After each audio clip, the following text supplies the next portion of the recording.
from the shores of beautiful Lake Coeur d'Alene in the heart of North Idaho.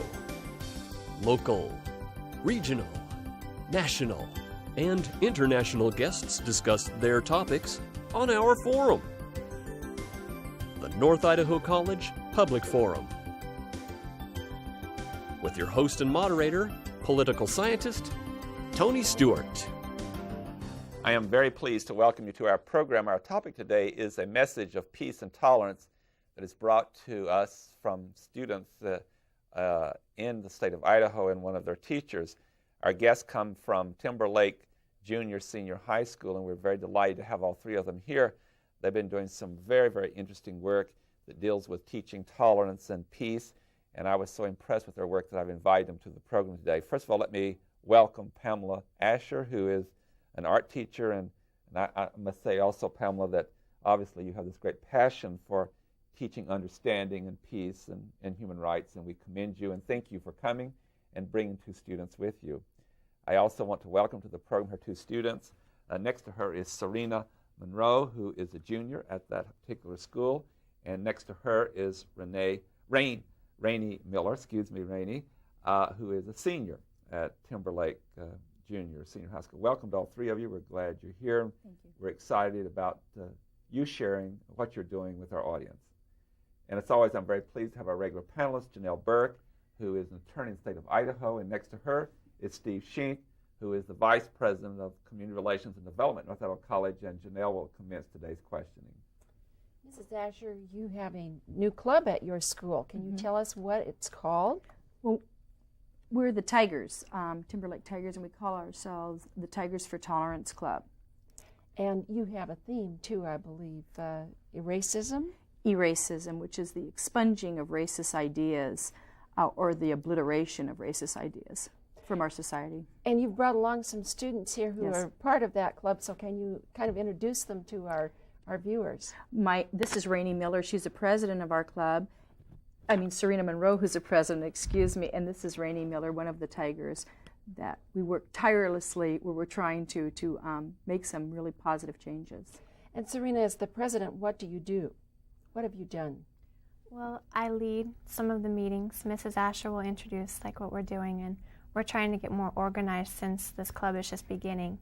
And so part of my job and Mrs. Asher's job is just to work together and figure out what our plans are for this club. And Rainey, you're one of the members, so what kinds of things have you participated in so far? So far, all three of us actually have gone to Camp Peace, which was located in Liberty Lake, and we did that over the course of 3 days. And we had some really fun experiences during that.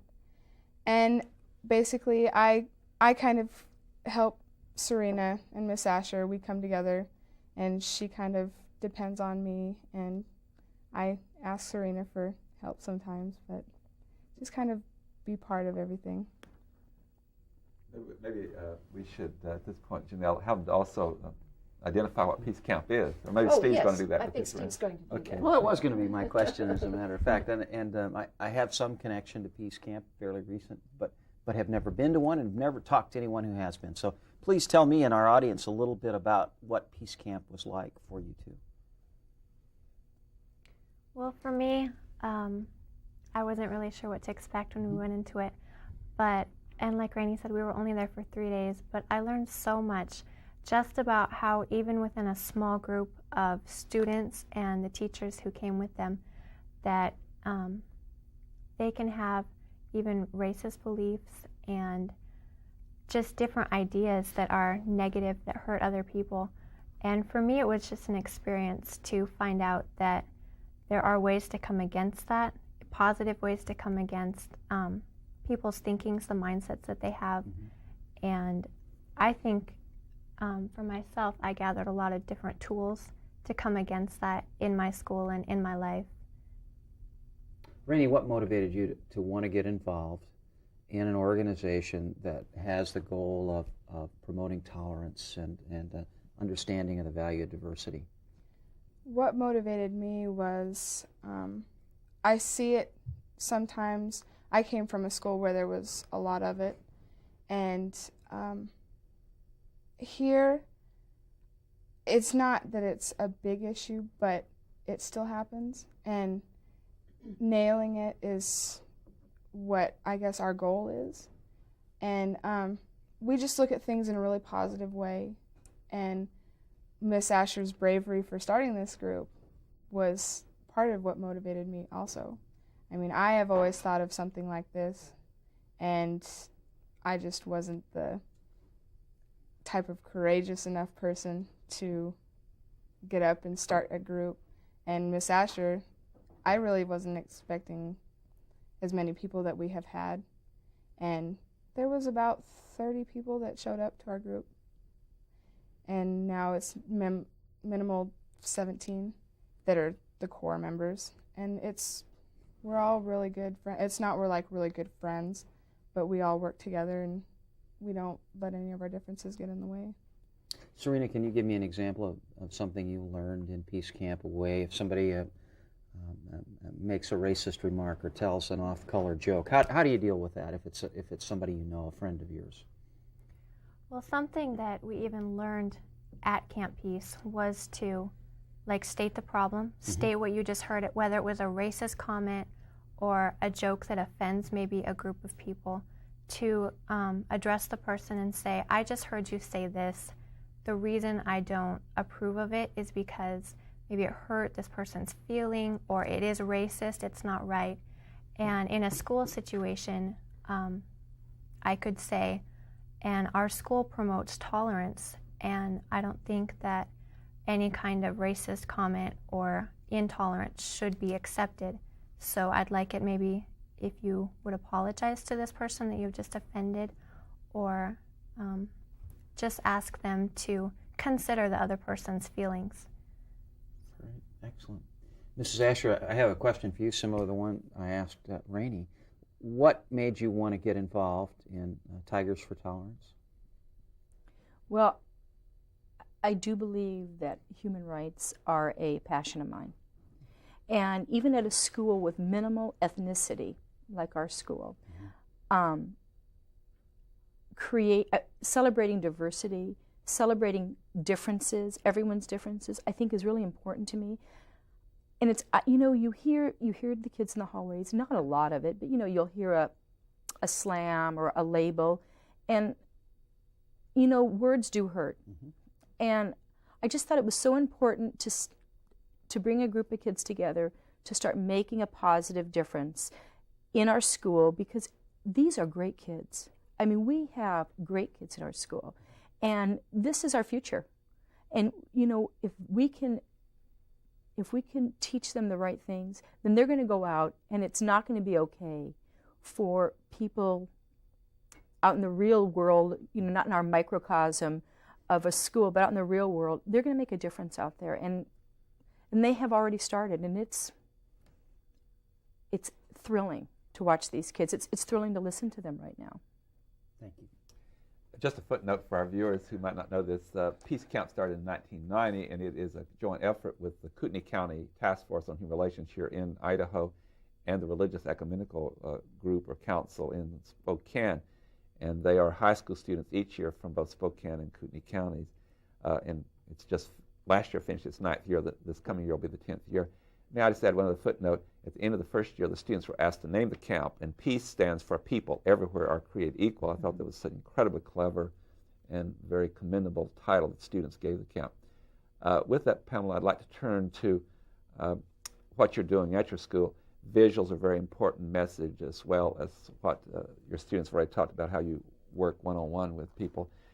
Fortunately, our very fine staff has been able to put on video some of your posters, and I'm going to ask them at this time to bring up the first poster, and if you would share with us what this does, and you have a lot of those, I know, of different kinds at your school. We're going to have a kickoff the week of January 10th through 14th of really what Tiger for Tolerance is all about. And one of the things we're going to do is put artwork all over the school, and this was Jessica Atkins' artwork, Color Shouldn't Matter Except in Crayons. I just thought that was a really strong message. There's a lot of posters that are made nationally, sent out for youth and all to use, and that's what you're doing. I should add the footnote, we're taping this show in December 1999. It's going to air in April 2000, right. So this will happen before then. Now we'll get the second one, and again, what I'm trying to do here is to show your work. Here's another one that's excellent. This is excellent. It's Sandra Hudson did this, Hatred Binds, and it's a woman just in tape, and it's very, I think, thought-provoking. What these do, they give students a chance to be extremely creative, do they not? And use art or whatever. There are other modes of communication, but it's a way of showing how much that you care and how you affect students. Now you put these just around in the halls or in the classrooms. We're going to start with the kickoff week. We're going to have signs all over the first day. What does it say? Here we'll come. We'll come back to that. Here's Okay. the next one. If you'll share that with us. This is Tom Corkery's. I love this. It says racism, and then there's a black and a white hand that says e-racism, and the eraser is rubbing out the word racism, and I just think that's really also a strong message. Yes, and I guess this is an opportunity to say a picture is worth 1,000 words. Mm-hmm. And It is. Certainly, you're illustrating that. The students are invited to do these. Is it in a particular class, or they just Beginning art, and because I am the art teacher and I'm involved in this, and the kids know that this is important to me, but also poster design is important in the world of art too. Mm-hmm. That this is something that we just decided to do and to do really strongly for this week. Well, it really illustrates the talent and the gifts, and also the message is so strong. May I, in my series of questions too, ask Serena? I will come to you. What's your reaction to this, or this is one tool in your work? Your reaction to this particular approach? To the artwork? Yes. I agree with what you said. The picture's worth 1,000 words. And for me, to see the artwork of some of my friends and other students at Timberlake really almost shocked me, because I was surprised that other people had such strong feelings that they were able to express in their poster. And for me, I'm not an artistic person. And so I don't think I could make as good of a poster as some of the other people have. And so I'm a little more vocal about what I do instead. And I just think it's incredible that people can express how they feel through a picture. And it's going to affect the whole entire school once we're able to put them around our school in different classrooms. I'm going to take advantage of putting this on tape for record purposes.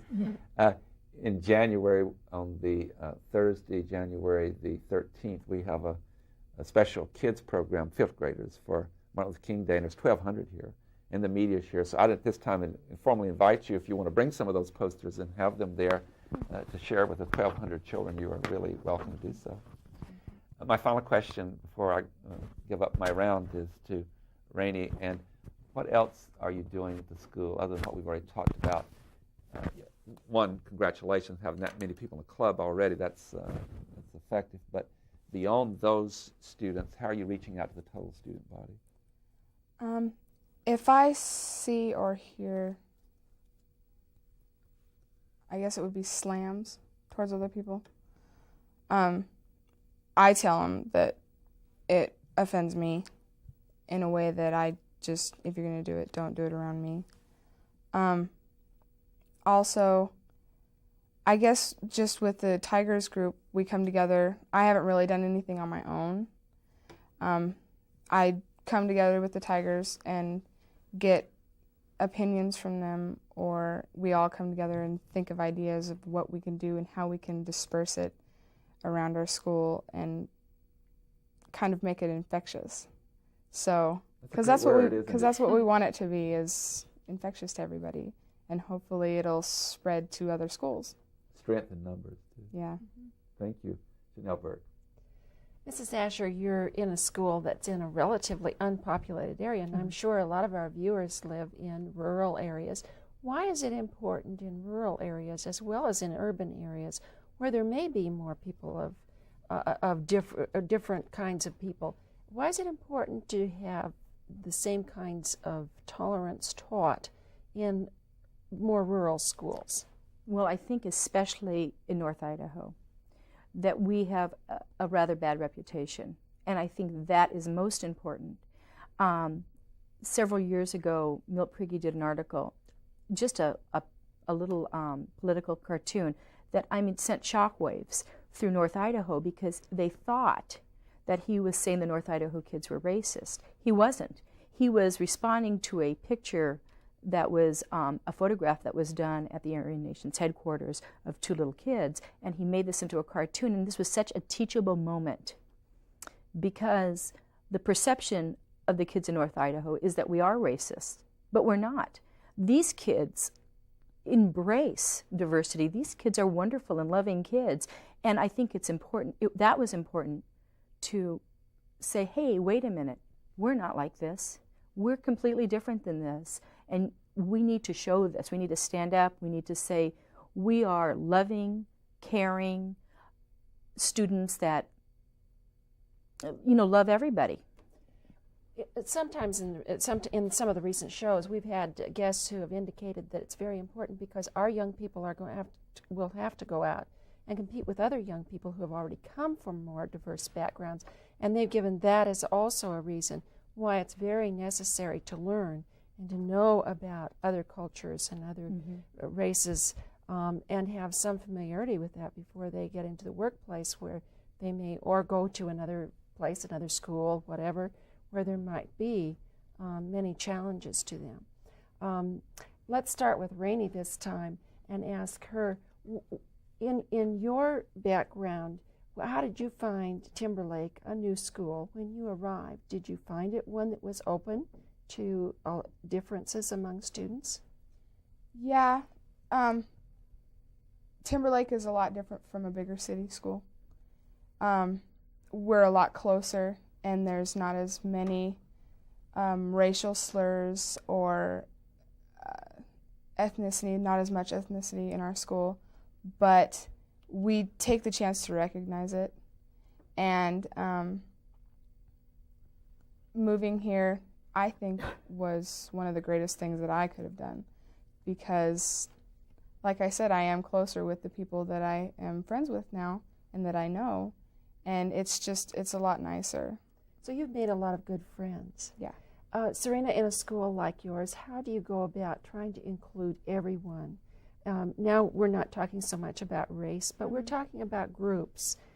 How do you go about trying to include everyone? Well, something I do personally is I hate walking into the lunchroom at lunchtime and everyone has their own little tables where they eat at. They eat there every day with their same friends. And when I do eat in the cafeteria, I like to visit different tables. And for me personally, that's a way to get to know other people who aren't maybe in the same group, as someone else. I can just find out who people are for who they are, And I hear that a lot from young people, that there are a lot of groups, and that's why the dissatisfaction sometimes sets in with high school students. And I think that's a problem because people can even be in a group of friends and they can start to have hard feelings against other groups, and that causes problems because it might not be a racial difference, but it is a group difference. And it's when the stereotyping comes into the picture that it causes a problem. How was Tigers for Tolerance greeted by the general student body at your school? I think it was received really well. In our first meeting, I think we had around 30 students come, and we have a fairly small school, and this meeting was open to the high school students. So 30 kids that showed up was very encouraging. It was a really positive turnout. But just to let you know that since we've been doing this and since it's been so positive, is we're a combination school, 7th and 8th, and then we have a high school too, that we have two ladies that have agreed, two teachers have agreed to bring the 7th and 8th graders in and do the group with them too. So that's really exciting. Connie Arthur and Cheryl Cox, and Jackie Durand is another, is a teacher that works with us in the high school group. And so that's been really exciting also. That's excellent news. Now, this is not a fair question, but I'm going to ask it anyway. I'm very impressed with both of you, and before the show I was lobbying them both to come to North Idaho College. I have hopes for that. What plans for your lives? Brainy? I know it's early, I know, but just right now, what do you think you want to do? My dream is to become a singer, but eventually I think I want to teach music, to teach younger kids what I see, the beauty in music. Because I sing, I express it through my voice, and teaching other kids to do that would just give me the greatest pleasure. And to see the looks on their faces and to see them happy is the best thing for me. It's kind of like my chocolate. Wonderful girl. Serena? Wow, I don't know if I can match what Rainey just said. Well, you're a year younger. You've got more time to make up your mind. Have more grace for me, right? Well, I guess I have no concrete plans. I do love people, and I love children especially.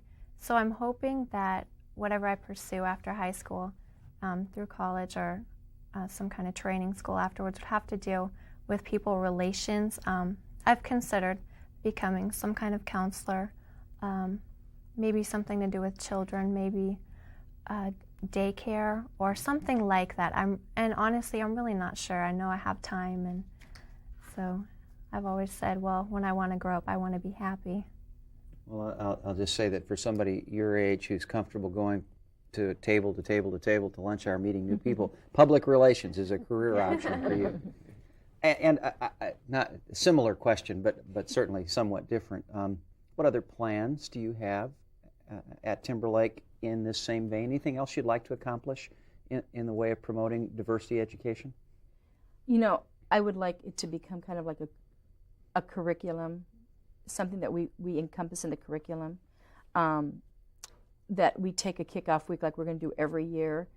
And this year, during this huge assembly, which is what we've been working on right now, because we have our assembly we're all working on together, is we're going to ask all the Tigers for Tolerance members to stand up. And next year, I would like the entire gymnasium to stand up. And that would really be an exciting thing for all of us. Wonderful. Thanks. Mm-hmm. I just have to add this footnote.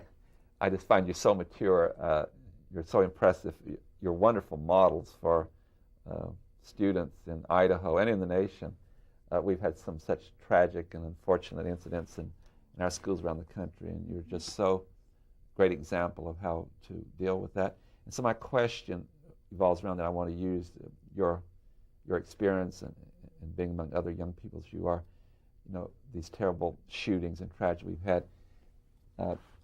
First of all, I would take the position that what you're doing is a great counter to the possibility of that. But let me start with Serena. Some of the studies that are coming out now saying about some of those tragic events, that there was isolation and a lot of group differences. And so would you just share with us your thoughts on that and how, not only through what you're doing in your clubs, but around the country, how we might try to counter those tragedies? I know a lot of people have different opinions as to why the shootings occurred, what motivated students to walk into their schools with guns and shooting and killing people. And there's probably a lot of different influencing factors, but I do believe that this club is helping our school, this tolerance club. And I think if more schools emphasize tolerance and acceptance for everyone, no matter if their religion was different from someone else, if their skin color was different, or if they were disabled, it doesn't matter. How about even dressing different, all those things? Definitely, because we have a tendency, young people have a tendency to stereotype other people.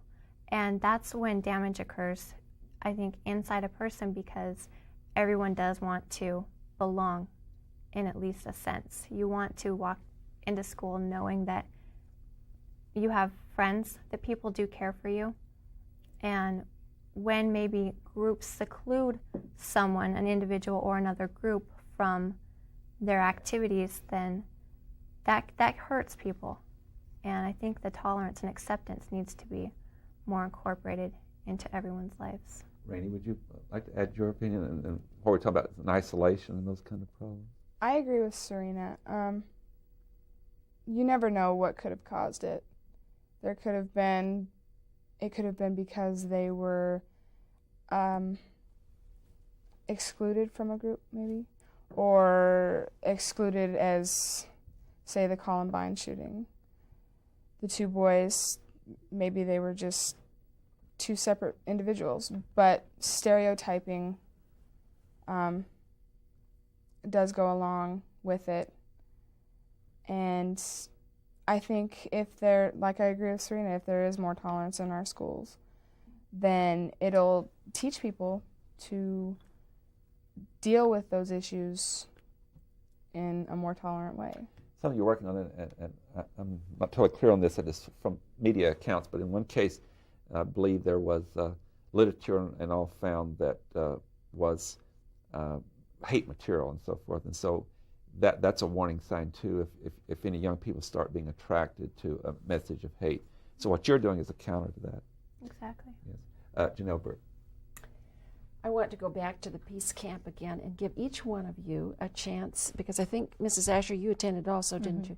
Each one of you a chance to describe an unforgettable character. Very quickly, we have very little time. And let's start with Mrs. Asher. Just an unforgettable character who might have been at the camp. I think it would be, I cannot remember his name, Michael? Peter, thank you. Peter, who came, and he was from Zimbabwe, I believe. And he was very, very charismatic. Serena? The person that I think affected me the most was the woman who was involved, Peggy. I really admired her because she knew exactly what she believed in, and she stood up for it, and she was willing to defend her position and what she believed in, and that was important. And what about you, Rainey? The man that came with the other school, his name was Ron. He came from Northport, and he was really involved, and he wasn't afraid to come with our school and not necessarily make friends, but make acquaintances, and he kind of stuck to my mind. That was such a great way to end the show, Janelle. Thank all three of you for having that expression, and we appreciate it very much. On behalf of our panel and our staff, we thank all three of you from Timberlake Junior Senior High School for being here, and congratulations on your Tigers for Tolerance. You're doing great work, and my spirits are lifted about the great future we have with students like you. And Pamela, many congratulations. You're doing great work. Ladies and gentlemen, I thank you for being on our show, and I hope you've been as much lifted by this as we have.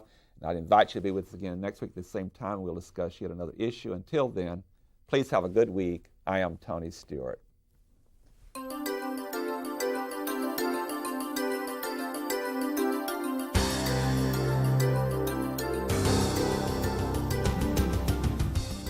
North Idaho College Public Forum is the longest-running public television show of its type in North America and is seen in 7 states and 2 Canadian provinces. Each episode is pre-recorded live and is an educational community outreach from North Idaho College. Please join us again at this same time next week for another new edition of North Idaho College Public Forum on this public television station.